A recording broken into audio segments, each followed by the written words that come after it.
साड़ी मौसम वगैरह में खुशामद लेना। पहले यूं से एक मरतबा फिर इल्तमास है कि मिठाई खाने और नाच नाच कर घुंघरू तोड़ने से ज़रा एहतियात का से काम लें, क्योंकि जल्दबाजी अमूमी तौर पर उन्हीं के गले पड़ जाती है। क्योंकि जिस बात पर वो कल रात से नाच नाच कर घुंघरू तोड़ रहे हैं और मिठाइयाँ खा खा कर इस वक्त बदहज़मी का शिकार हो चुके हैं, ये बात एक मरतबा फिर उन्हीं के खिलाफ जा रही है। क्योंकि मेरे पास इस वक्त वो 4 सफ़ात आ चुके हैं, जो 4 सफ़ात इमरान खान साहब और शाह महमूद कुरैशी साहब को फांसी घाट तक लेके जाने में बहुत काफ़ी हैं, बहुत ही ज़्यादा काफ़ी हैं। लिहाजा जो है ना, ये जो कहते हैं ना कि वो गले पड़ने वाला मामला, इससे हट कर कोई और चीज़ नहीं हो सकती। क्योंकि वो 4 सफ़ात जिनका मैं आपके साथ जिक्र कर रहा हूँ वो हैं इमरान खान साहब के साबिक प्रिंसिपल सेक्रेटरी जनाब आज़म खान साहब के ऑन ओथ दिए जाने वाली उस स्टेटमेंट की जो उन्होंने खुसूसी अदालत के जज के रूबरू इमरान खान साहब के सामने और मीडिया नुमाइंदों के रूबरू दी है। और इसी एक स्टेटमेंट को लेकर कल से मुसलसल ये हंगामा बरपा था कि जनाब आज़म खान साहब अपने जो मौक़िफ़ है उससे मुकर गए हैं। इमरान खान, वो जो आज़म खान साहब हैं, उन्होंने जो सेक्शन 164 का बयान दिया था वो उससे पीछे हट गए हैं। आज़म खान साहब ने अपने बयान की सख्ती को नरमी में कन्वर्ट कर दिया है। यही वजह है कि इमरान खान ने उसको थपकी दी थी। इस तरह की बेशुमार बातें हैं। और ख़ासतौर पर वो तमाम अहले यूथ के नुमाइंदे जो सोशल मीडिया के ऊपर व्यूज़ के चक्कर के अंदर उल्टी सीधी कहानियां घड़ते रहते हैं, उन्होंने भी इसी मामले को ना सिर्फ आगे बढ़ाया बल्कि हज़ारों की तादाद के अंदर उन्होंने अपने व्यूज़ भी लिए, अपने डॉलर्स भी कमाए, लेकिन हकीकत जो सच है उसको छुपाया। अगर आप गौर करें तो आज़म खान साहब के मामले के अंदर 2 चीज़ें हमारे सामने बहुत ही हद तक क्लैरिटी के साथ आती हैं। एक, आज़म खान साहब की वो स्टेटमेंट जो उन्होंने दी है 28 अगस्त को जुडिशल मजिस्ट्रेट के रूबरू, जिसको हम सेक्शन 164 का बयान कहते हैं। दूसरी स्टेटमेंट उन्होंने दी है 18 जनवरी को खुसूसी अदालत की समाअत के मौके पर। और इस और उस दोनों स्टेटमेंट्स के अंदर जो फ़र्क जिसको ये कह रहे हैं कि जनाब वो फ़र्क ऐसा आ गया है जिससे आज़म खान साहब अपने मौक़िफ़ से पीछे हट गए हैं, वो आपकी खिदमत में पेश करूंगा। और मैं आपको बताऊंगा कि आज़म खान साहब का ये वाला बयान माजी में दिए जाने वाली स्टेटमेंट से ना सिर्फ ज़्यादा ख़तरनाक है बल्कि इसने इमरान खान और शाह महमूद कुरैशी साहब को लाकर फांसी घाट के उस तख्ते के ऊपर खड़ा कर दिया है जहां से सिर्फ यूं करके लीवर को पीछे करना है और ये दोनों उस खड्डे के अंदर लटकते हुए हमें नजर आएंगे। कैसे? ये एक बहुत ही इंपॉर्टेंट सवाल है, लेकिन इस सवाल का जवाब तलाश करने से पहले हमें वो देखना है कि जो स्टेटमेंट दी थी आज़म खान साहब ने 28 अगस्त को, उस स्टेटमेंट के अंदर जो आज़म खान साहब हैं उन्होंने कौन सा मौक़िफ़ इख्तियार किया था। लेकिन उससे पहले साइफर केस के जो नकात हैं या साइफर केस किन ग्राउंड्स के ऊपर है इसका जानना जरूरी है। साइफर केस बुनियादी तौर पर 3 उसके सेक्शंस हैं जो इमरान खान साहब के ऊपर लगे हैं, और ये तीनों के तीनों सेक्शंस जो हैं वो ऑफिशियल सीक्रेट एक्ट के सेक्शन 5 के तहत हैं। और इसमें इख्तियारात का इस्तेमाल, इसमें एक क्लासिफाइड डॉक्यूमेंट को पब्लिक के अंदर लेके जाना और उसके कंटेंट को लोगों के साथ शेयर करना। तीसरा एस्पेक्ट है कि इस साइफर को नेशनल सिक्योरिटी से मुंसलिक इदारों के साथ उसको साजिश के अंदर इन्वॉल्व करना और इस क्लासिफाइड डॉक्यूमेंट को किसी बैरूनी कुव्वत के साथ शेयर करना। तीसरा इल्ज़ाम इमरान खान साहब पे है कि उन्होंने इस क्लासिफाइड कॉपी को जो उनकी कस्टडी में थी, एक कौमी अमानत थी, इसको गुमा दिया। ये वो 3 इल्ज़ामात हैं जिसके ऊपर इमरान खान साहब के खिलाफ कार्रवाई चल रही है। और ये तीनों इल्ज़ामात ऐसे नहीं हैं जिनको प्रोसिक्यूशन अगर नीयत के साथ चले तो वो इसको साबित ना कर पाए। आज़म खान साहब ने अपनी पहली स्टेटमेंट में क्या कहा? आज़म खान साहब ने इसी हवाले से जो स्टेटमेंट उन्होंने 28 अगस्त को के रूप में जो है मजिस्ट्रेट के रूबरू रिकॉर्ड कराई थी, उसमें और इस स्टेटमेंट के में एक फ़र्क है। आज़म खान साहब ने इस स्टेटमेंट के अंदर इस बात का बाज़ाब्ता तौर पर जिक्र किया कि जनाब मैं जो कुछ है ये मैं कुरान पाक पर हाथ रखकर आपके साथ हल्फन ये बात कर रहा हूँ कि इसके अंदर किसी तरह की कोई गलत बयानी नहीं है। जबकि मजिस्ट्रेट के रूबरू उन्होंने इस तरीके से ये हल्फ वाली कार्रवाई नहीं की थी। अलबत्ता उन्होंने जो अपनी स्टेटमेंट थी उसमें इस बात का जिक्र किया हुआ है कि मैं जो भी दे रहा हूं मालूमात ये मैं फ्रीली और एक जिसे हम कह सकते हैं कि अपनी आज़ाद राय के मुताबिक आपकी खिदमत में पेश कर रहा हूँ। इसके ऊपर मेरे पर किसी तरह का कोई दबाव नहीं है और जो कुछ मैं आपकी खिदमत में पेश कर रहा हूँ, जो कुछ मैं आपके रूबरू आके बयान कर रहा हूँ وہ تمام کا تمام سچ ہے، اس کے اندر جھوٹ کی کسی جگہ پر ملاوٹ نہیں ہے۔ یہ بات اعظم خان صاحب نے اپنے جو سٹیٹمنٹ ہے اس کے اندر کہی تھی۔ اب جو ان کی سٹیٹمنٹ ہے اعظم خان صاحب کی جو انہوں نے دی تھی، جس کے بارے میں یہ بات کہی جا رہی ہے، وہ بہت ہی زیادہ اہمیت کا حامل ہے۔ اعظم خان صاحب نے جو بیان دیا تھا اس میں ان کا یہ کہنا تھا کہ عمران خان صاحب نے اپنے سیاسی فائدے اور اعلیٰ فوجی کمان کو نشانہ بنانے کے لیے اس خفیہ دستاویز کا غلط استعمال کیا، اور چونکہ یہ الزام بہت ہی زیادہ سنگین تھا، لیکن جو انہوں نے اپنا جو ان کا جو بیان تھا وہ ان الفاظ میں حقیقی معنوں میں وہ اس پر مشتمل تھا۔ میرا خیال ہے کہ وزیر اعظم پاکستان نے پاکستانی فوج کی اعلیٰ کمان افسروں کو ٹارگٹ کر کے انہیں دباؤ میں لانے کی منصوبہ بندی کی، تاکہ وہ انہیں عدم اعتماد کے ووٹ سے بچا کر انہیں سیاسی فائدہ پہنچانے کے لیے آگے آئیں۔ ڈپٹی سپیکر قاسم سوری کی سائفر سے متعلق غیر آئینی رولنگ کی ہدایت بھی وزیر اعظم عمران خان نے دی تھی۔ در حقیقت عمران خان نے سائفر کی سازش میں ہر جگہ اور ہر سطح پر اپنے سیاسی اور ریاست مخالف محرکات کے لیے کوشش کی۔ نتیجتاً عمران خان نے سائفر ٹیلی گرام ابلیغ دستاویز 27 مارچ 2022 کو اسلام آباد کے جلسے میں لہرائی، جس کے بارے میں انہوں نے مجھے بتایا تھا کہ وہ گم ہو گیا ہے۔ ایک کلاسیکلی خفیہ دستاویز کا یہ غلط استعمال وزیر اعظم عمران خان نے سیاسی مقاصد کے لیے کیا تھا، اور یہ عوامی عہدے کے لیے ان کی جانب سے اعتماد کی خلاف ورزی تھی، جو کہ پاکستان کی فارن پالیسی کے مفادات پر پاکستان کے لیے کمپرومائزنگ سچویشن تھی۔ میری رائے میں اس قسم کے اقدام کے ذریعے عمران خان نے فوج کی صفوں کے دماغوں میں اپنی اعلیٰ کمان پر شک کے بیج بوئے، اور عمران خان نے سائفر کی سازش کو سیاسی سرمایہ بنانے کے لیے استعمال کیا۔ یہ ہے جناب وہ سٹیٹمنٹ جو دی تھی اعظم خان صاحب نے جوڈیشل مجسٹریٹ کے روبرو سیکشن 164 کے تحت۔ اور اب جو خصوصی عدالت کے روبرو اعظم خان صاحب نے سٹیٹمنٹ دی ہے، دیکھتے ہیں کہ وہ اس سے زیادہ مختلف کیسے ہے، اور اس میرے کہنے کے مطابق میری رائے میں اس جو اب سٹیٹمنٹ دی ہے وہ اس سٹیٹمنٹ سے زیادہ خطرناک ہے۔ کیسے آئیں اب اس سٹیٹمنٹ کا جائزہ لیتے ہیں۔ سابق وزیر اعظم جناب عمران خان کے پرنسپل سیکرٹری اعظم خان صاحب نے خصوصی عدالت کے روبرو اپنا یہ جو 18 جنوری کا بیان ہے، اس کے اندر انہوں نے اعتراف کیا۔ ان کا یہ کہنا ہے کہ جو بیان انہوں نے ایف آئی اے کو دیا، یعنی سیکشن 161 کا، اور اس کے بعد جو جوڈیشل مجسٹریٹ کو بیان دیا سیکشن 164 کا، یہ بیان میرے ہی ہیں اور ان کے اوپر میرے دستخط موجود ہیں۔ یعنی وہ جو پہلی سٹیٹمنٹ انہوں نے دی تھی، جو بھی میں نے آپ کی خدمت میں رکھی، اعظم خان صاحب نے خصوصی عدالت میں کھڑے ہو کر اپنے اس بیان کو ڈس اون نہیں کیا۔ انہوں نے یہ بات کسی صورت نہیں کہی کہ میں نے جو وہ بیان دیا تھا میں اپنے اس بیان کو واپس لے رہا ہوں، میں اس سے پیچھے ہٹ رہا ہوں، یا وہ بیان مجھے دباؤ میں لے کر دیا گیا تھا۔ نہ صرف یہ کہا بلکہ انہوں نے اس کے اوپر تصدیق کی کہ وہ بیان بھی میرا ہے، اور اس کے اوپر جو دستخط ہیں سیکشن 164 کے، وہ میرے ہی ہیں۔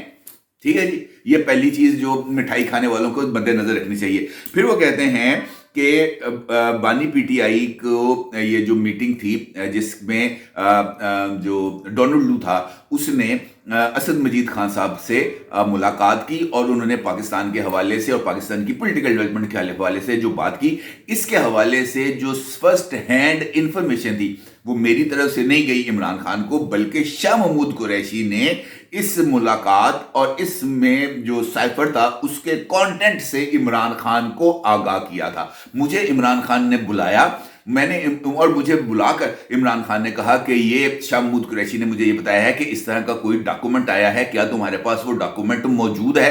تو میں نے انہیں کہا کہ جناب ابھی میرے پاس ایک ڈاکومنٹ آیا ہے۔ انہوں نے کہا جناب وہ لے کے آؤ۔ میں لے کے گیا، انہوں نے اس ڈاکومنٹ کو دیکھا، اور دیکھنے کے بعد انہوں نے کہا کہ یہ تو امریکہ نے ایک بلنڈر کر دیا ہے، اور اس کے یہ جو پیغام بھیجا ہے، اندرونی عناصر کو پیغام بھجوایا گیا ہے اس سائفر کے ذریعے۔ سائفر کو उस वक्त के आर्मी चीफ और अपोजिशन पार्टीज के मुंतखब हुकूमत की तब्दीली के लिए इकट्ठा होने पर एक्सपोज करने के लिए इस्तेमाल किया जा सकता है।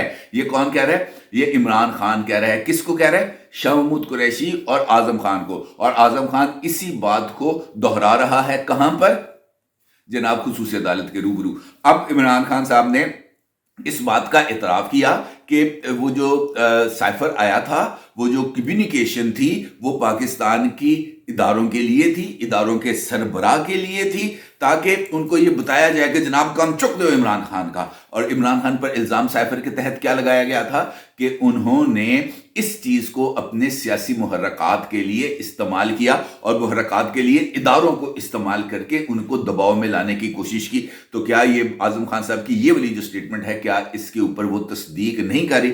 इंपॉर्टेंट जो नुकता मैं आपकी खिदमत में पेश करना चाहता हूं, जो पहले वाली स्टेटमेंट के अंदर नहीं है।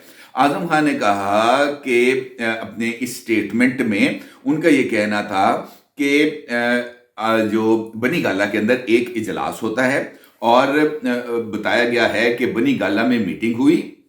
इस मीटिंग में उस वक्त के वजीर खारजा शाह महमूद कुरैशी, सेक्रेटरी खारजा सुहेल महमूद और मैंने शिरकत की, जिसमें साइफर की मास्टर कॉपी को भी पढ़ा गया। यानी वो कॉपी जो कोड में थी, वो कोड किसी के पास मौजूद नहीं होता। आप याद रखें इस बात को। साइफर को एक खुसूसी कोड के अंदर तहरीर किया जाता है। उस खुसूसी कोड की वजारत खारजा की इस कोड को डीकोड करने वाली ब्रांच में मौजूद होती है और वो उसको डी कोड करता है उस कोड की के तहत जो खुसूसी तौर पर उनके पास होती है। उनके अलावा किसी के पास वो कोड मौजूद नहीं होता। इमरान खान साहब ने क्या किया है? यहां पर इमरान खान साहब ने कवायद की एक और खिलाफ वर्जी की और उसके साथ साथ वो खुफिया कोड से आगाही भी हासिल की, क्योंकि उन्होंने अपनी प्राइवेट प्लेस पे यानी अपनी रिहायशगाह बनी गाला में वजारत खारजा के हुकाम और उस कोड को डी कोड करने वाली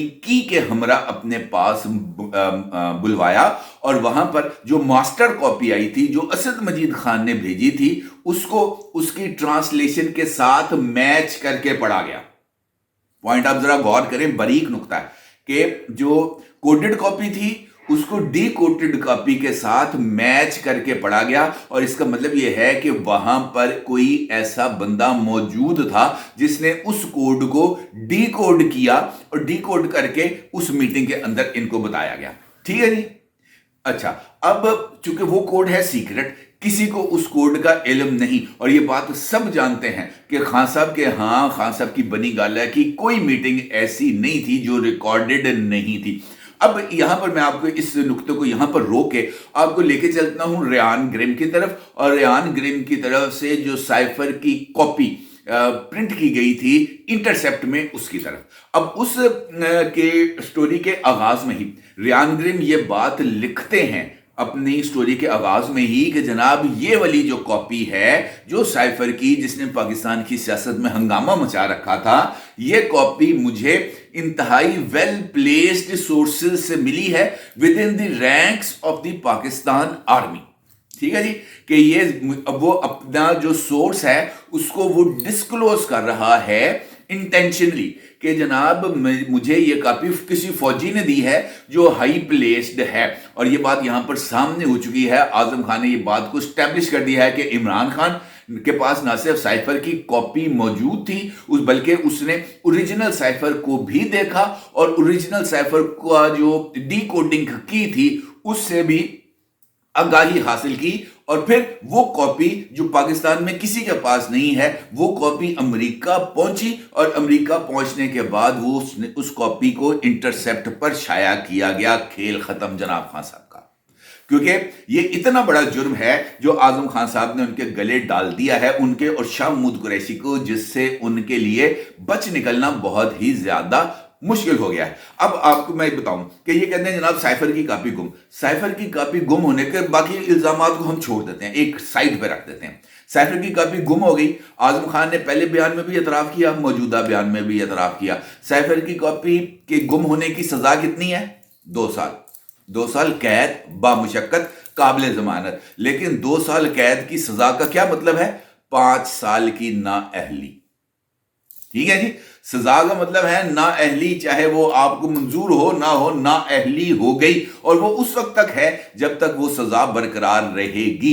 अब मौजूदा सूरत हाल में मेरा ये मानना है कि जो साइफर के अंदर जो इल्जामात आयद किए गए, यानी उसको सियासी मकासद के लिए इस्तेमाल किया गया, बिल्कुल किया गया, 1000% इस्तेमाल किया गया।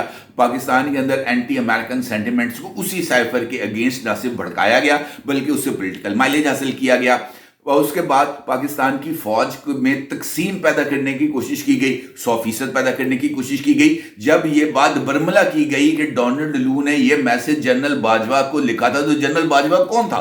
वो चीफ ऑफ आर्मी स्टाफ था, sitting chief of army staff. तो इसका मतलब ये है कि आप ये कह रहे हैं कि हमारा चीफ ऑफ आर्मी स्टाफ एक अमरीकी पिट्ठू है, एक अमरीकी टाउट है। और जब आप इस तासुर को वसी पैमाने पर एक्सप्लॉइट करते हैं तो इसका मतलब ये है कि आप फौज के रैंक्स एंड फाइल के अंदर एक तकसीम को पैदा करने की कोशिश कर रहे हैं, जिसके नतीजे में खुद उनके अपने इदारे के सरबराह के ऊपर दबाव आए और वो जो अपनी न्यूट्रलिटी पर कायम थे वो अपनी उस न्यूट्रलिटी से पीछे हों। तो क्या ऐसा नहीं हुआ? 100% ऐसा वो अपने दिल पे हाथ रख के कि ऐसा नहीं हुआ। इमरान खान ने फौज को तकसीम करने की इस साइफर के जरिए कोशिश नहीं की, 100% की। तीसरा इल्जाम इमरान खान पे क्या है कि इस साइफर को जो है उससे मुल्की मफादात को नुकसान पहुंचाया गया। क्या साइफर की कॉपी गुम नहीं हुई? क्या साइफर की कॉपी अमेरिका नहीं पहुंची? क्या साइफर की कॉपी अमेरिका के एक ऑनलाइन वेबसाइट जनाब इंटरसेप्ट के ऊपर नहीं शाया हुई? 100% शाया हुई। तो वो कौन सा इल्जाम है साइफर में जो अभी तक इमरान खान पर साबित नहीं हो सका? सिर्फ ये है कि इलेक्शंस करीब हैं, एक झूठ का एक माहौल को क्रिएट किया जाए और उसके ऊपर बैठ के भंगड़े डाले जाएं, इसके अलावा कुछ नहीं। ये बात आप मेरी आज के दिन में लिख के ले लें कि प्रोसिक्यूशन इस केस को इस तरह चुटकियां बजाते ही साबित कर सकती है अगर वो चाहे तो। और उसके साथ साथ इमरान खान साहब इसी जो बयान है जिसका आप अपनी स्क्रीन पर देख सकते हैं, जो मैंने कहा 4 सफ़हात आ गए हैं, उसमें भी ये बात बड़ी वाज़ेह तौर पर लिखी है, मैंने अंडरलाइन की हुई है। और वो आपके लिए ये जो चीज़ें हैं ये इस हद तक काफ़ी हैं कि वहाँ पर वो ये कह रहे हैं जनाब स्पेशल जो principal secretary to the prime minister हैं कि Niazi which has been misplaced by him and he had directed his military secretary to find it out। कि उन्होंने कहा जनाब वो तो गवा चुके हैं मेरे को, तो मैं अपने मिलिट्री सैक्टरी ਨੂੰ ਕਿਹਾ ਕਿ ਉਹਨੂੰ ਲੱਭੋ। तो भाई हूँ तुम लभो, मिठाइयां शटाइयां तुम खा लियां, हूँ उल्टियां का बंदोबस्त करो, क्योंकि आपका खान मुझे इस केस के अंदर किसी भी सूरत बचता हुआ नजर नहीं आ रहा। उसकी सजा भी पक्की है, उसकी नाअहली भी पक्की है, और उसके बाद पाकिस्तान से उस शख्स का छुटकारा, उसकी सियासत से छुटकारा, वो भी 100% कंफर्म है। अपनी राय को जरूर इज़हार कीजिएगा। आपको बहुत शुक्रिया। अल्लाह।